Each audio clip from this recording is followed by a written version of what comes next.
Hello student, welcome to our class. हम account की पहली ये सीरीज बना रहे हैं। आज हम वीडियो नंबर 6 बना रहे हैं।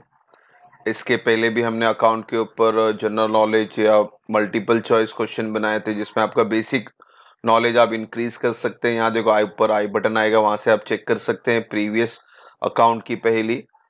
तो शुरू करते हैं आज की जो अकाउंट की पहली। हम बेसिक अकाउंट, जिसे हम रियल अकाउंट, नॉमिनल अकाउंट और पर्सनल अकाउंट कहते हैं, तो वो हमने बेसिक में स्टार्टिंग में सीखा था। तो उसी के ऊपर आज का जो क्वेश्चन होगा उसी के ऊपर बेस होगा। तो हर क्वेश्चन में आपको 5 सेकंड मिलेंगे, 5 सेकंड के अंदर आंसर दें।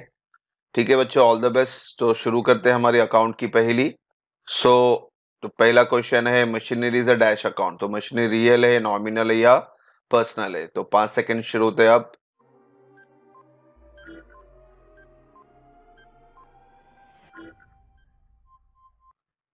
बच्चों, मशीनरी है आपका रियल अकाउंट। मशीनरी एसेट्स के कैटेगरी में आता है, और एसेट, जितने भी एसेट्स हैं हमारे, सबके सब हम क्या बोलते हैं? उन्हें रियल अकाउंट। तो चलते हैं नेक्स्ट क्वेश्चन की तरफ। नेक्स्ट क्वेश्चन है हमारा, salary is a dash account. तो सैलरी रियल है, नॉमिनल या पर्सनल है?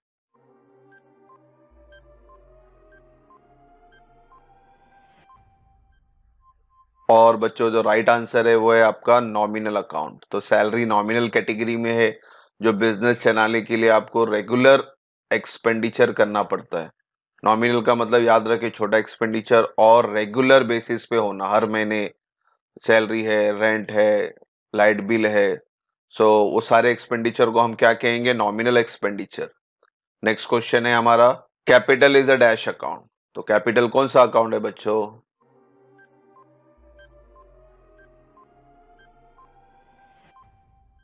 And capital is a personal account. जब भी किसी का नाम इंक्लूड होता है, कैपिटल यानी ओनर को ही कहते हैं हम। तो ओनर यानी एक किसी का नाम है यहाँ पे। तो जब भी किसी के पास नाम हो तो उस नाम पे आएगा पर्सनल अकाउंट। ठीक है, नेक्स्ट क्वेश्चन देख लेते हैं। तो आपका फोर्थ क्वेश्चन है, furniture is a dash account. तो रियल, नॉमिनल या पर्सनल? तो आंसर जल्दी करें।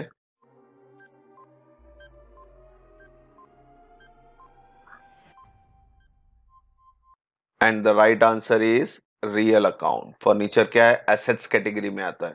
Furniture and fitting, land and building, machinery, तो जितने भी फिक्स एसेट्स होते हैं या एसेट्स होते हैं, उन सबको हम क्या बोलते हैं बच्चों? Real account. ठीक है, अगला क्वेश्चन देखते हैं। Rent is a dash account. तो रेंट कौन सा अकाउंट है?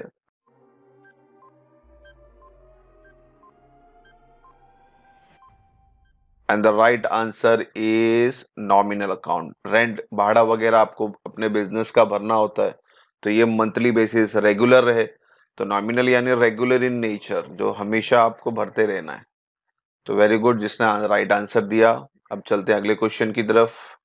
और अपना अगला क्वेश्चन है, mister Sameer is a dash account. तो मिस्टर समीर किस अकाउंट की कैटेगरी में आता है? रियल है, नॉमिनल है या पर्सनल है?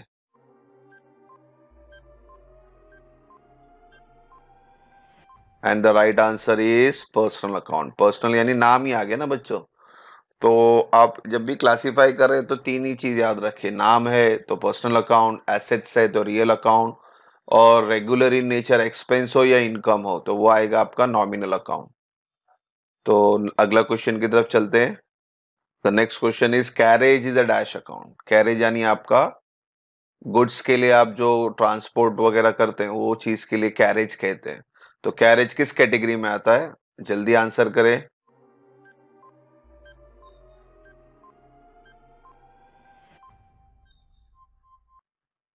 And the right answer is nominal account. Carriage यानी transport expense for the goods, और गुड्स आना, आना, लेके जाना, कैरेज इनवर्ड भी कहते हैं, कैरेज आउटवर्ड भी कहते हैं। तो गुड्स फैक्ट्री के अंदर आता है, गुड्स फैक्ट्री के बाहर जाता है, तो उसके लिए ट्रांसपोर्ट एक्सपेंस हमें लगता है, चाहे वो रोडवे हो, रेलवे हो, वाटरवे हो या एयरवे हो। और ये रेगुलर इन नेचर है, इसीलिए नॉमिनल अकाउंट है। अगला क्वेश्चन है हमारा, outstanding wages is a dash account.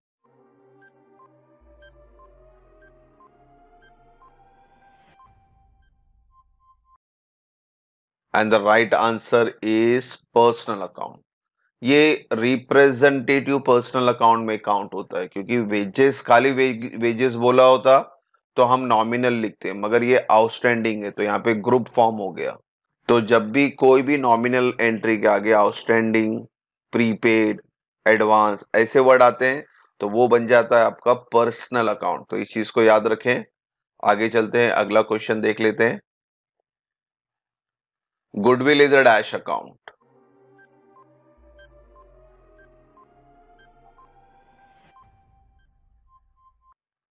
और आपका सही जवाब है ये रियल अकाउंट है।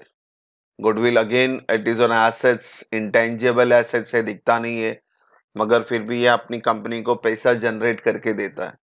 तो एसेट्स कैटेगरी में आता है गुडविल, और एसेट्स बोले तो रियल अकाउंट। वेरी गुड, जिसने राइट आंसर दिया। अगला क्वेश्चन देख लेते हैं। Saint George school is a dash account. यहाँ पे एक स्कूल का नाम है, ठीक है।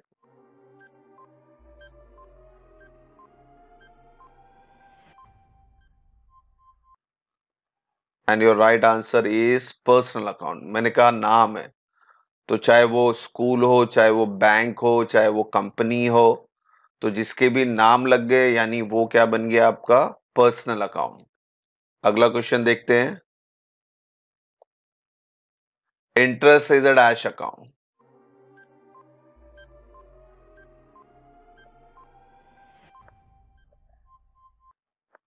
And your right answer is nominal account. Interest क्या है, हर महीने या तो इंटरेस्ट पेड भी होता है या तो इंटरेस्ट रिसीव्ड होता है, और ये हर महीने की चीज होती है, ठीक है। जैसे आपने बैंक में लोन लिया है तो आपको हर महीने इंटरेस्ट देना है, या आपने बैंक वगैरह में पैसा डिपॉजिट किया तो आपको हर महीने इंटरेस्ट मिलता है। तो एनी हाउ रिसीव्ड हो या पेड हो, मगर ये रेगुलर इन नेचर है, it is, that is why it is called as nominal account. Our next question is Tata company is a dash account.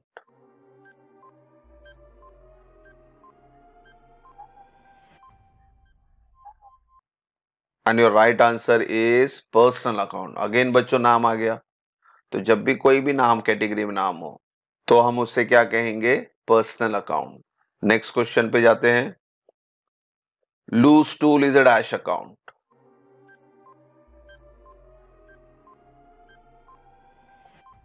And your right answer is real account. Loose tools यानी screwdriver, हथौड़ी, hammer, पकड़, तो ये सब आपके loose tools में क्या count होते हैं, और ये फिक्स एसेट्स है आपके, बहुत लंबे समय तक बिजनेस में रहते हैं। तो एनी हाउ ये अपने बिजनेस को इनकम जनरेट करके दे रहा है, ऐसे लूज टूल आपके लिए क्या बन गया, एसेट्स, और एसेट्स की कैटेगरी आती है रियल अकाउंट में। वेरी गुड, जिसने राइट आंसर दिया। चलते हैं नेक्स्ट क्वेश्चन की तरफ। नेक्स्ट क्वेश्चन बोलता है prepaid advertisement is a dash account.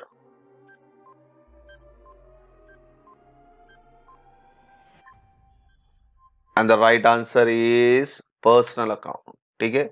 मैंने पहले ही कहा था, जैसे नॉमिनल एंट्री, एडवर्टाइजमेंट तो नॉमिनल है, नो इशू, मगर इसके आगे वर्ड आ गया प्रीपेड। तो जब भी प्रीपेड, आउटस्टैंडिंग, एडवांस वर्ड लगता है कोई भी नॉमिनल एंट्री के आगे, तो वो बन जाता है आपका रिप्रेजेंटेटिव पर्सनल अकाउंट, यानी हम पर्सनल अकाउंट ही लिखेंगे। तो इस चीज को याद रखें, प्रीपेड, एडवांस या आउटस्टैंडिंग, कोई भी नॉमिनल एंट्री के पहले लगता है तो वो बन जाता है पर्सनल। हाँ, अगर सिर्फ advertisement is a dash account बोला होता तो हम इसको नॉमिनल लिखते, क्योंकि एडवर्टाइजमेंट भी आपका रेगुलर एक्सपेंडिचर है, आपके प्रोडक्ट को आपको शो कराना पड़ता है। एडवर्टाइजमेंट अलग अलग तरीके होते हैं, टीवी पे होता है, या कोई मोबाइल पे एप्लीकेशन के अंदर होता है, या आप रोड पे होर्डिंग वगैरह देखते हैं, एनी टाइप ऑफ एडवर्टाइजमेंट, मगर वो तो हमारा एक्सपेंडिचर ही है। अगर सिर्फ एडवर्टीजमेंट बोलता तो हम नॉमिनल बोलते, मगर इसके आगे वर्ड लग गया है prepaid, that is why it is your personal account. अगला क्वेश्चन पे चलते हैं। Land and building is a dash account.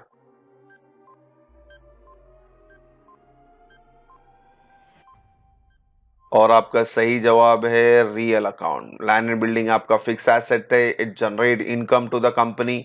तो जो पैसा कमा रहा है, कमा के देने वाला है, फ्यूचर में भी पैसा आने वाला है, उसे हम एसेट्स कहते हैं, और एसेट्स की कैटेगरी हमेशा रियल अकाउंट है। अब चलते हैं अगले क्वेश्चन की तरफ। 16 क्वेश्चन बोलता है discount is a dash account.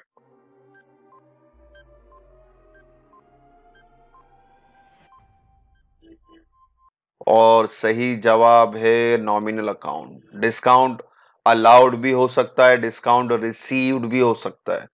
आपको गुड सोल्ड करना है तो आपको डिस्काउंट अलाउड देना पड़ेगा, और आप जब रॉ मटेरियल वगैरह परचेज करते हैं क्रेडिटर से, तो at that time we ask a discount from him, यानी उस समय आपको डिस्काउंट मिलता है। तो एनी हाउ डिस्काउंट रिसीव्ड हो या डिस्काउंट अलाउड हो, ये रेगुलर इन नेचर है, क्योंकि गुड्स खरीदना बेचना तो चलते ही रहता है। तो रेगुलर वर्ड आ गया, यानी ये क्या बन गया आपका नॉमिनल अकाउंट। वेरी गुड, जिसने राइट आंसर दिया। आप चलते हैं अगले क्वेश्चन की तरफ। SBI bank is a dash account.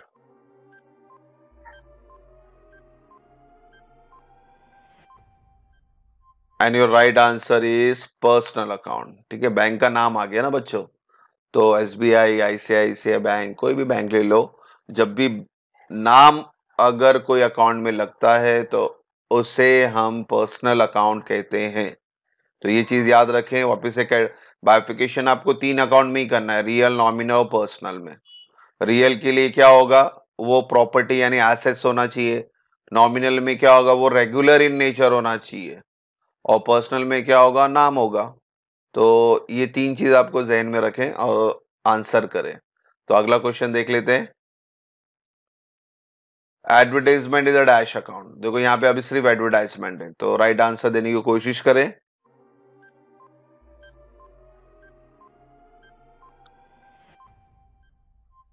And the right answer is nominal account. ठीक है, इसके पहले मैंने किया था प्रीपेड एडवर्टाइजमेंट, तो प्रीपेड वर्ड लग गया था इसलिए पर्सनल बन गया था। मगर यहाँ पे सिर्फ एडवर्टाइजमेंट है, यानी इस साल का हमारा खर्चा है। और एडवर्टाइजमेंट क्या है, रेगुलर इन नेचर है, that is why it is a nominal account. And your next question is loss by fire is a dash account.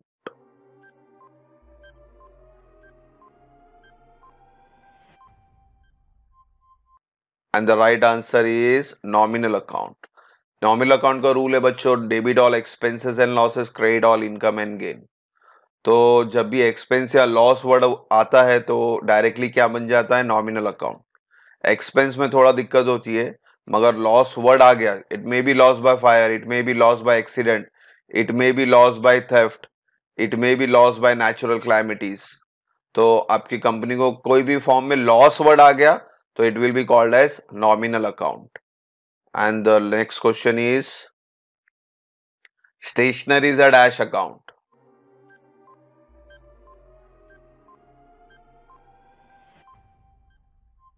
And the right answer is nominal account. Stationery, printing and stationery, ये regular basis पे हमारा expenditure है। Pen, pencil, notebook, computer, paper, तो ये regular खर्चा है हमारा office के अंदर। फाइल वगैरह है, तो ये हमें हर महीने खरीदनी पड़ती है।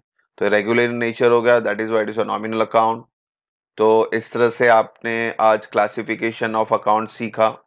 क्लासिफिकेशन ऑफ अकाउंट पे कंप्लीट वीडियो चाहते हैं तो ऊपर देखो आई बटन आएगा, तो वहां पे मैंने क्लासिफिकेशन ऑफ अकाउंट के ऊपर पूरा डिटेल वीडियो बनाया हुआ है, तो वहां से आप ज्यादा समझ सकते हैं। होप सो यहाँ तक कोई डाउट ना हो, और सबने 20 का 20 आंसर राइट दिया हो। नहीं दिया उसको रिवाइज करें, उसको याद करें। अकाउंट में क्लासिफिकेशन करना बहुत जरूरी है, तब जाके आपका अकाउंट बहुत सिंपल होता है। और अगली पहली पे जल्दी मिलेंगे। Thank you for watching the video. God bless you.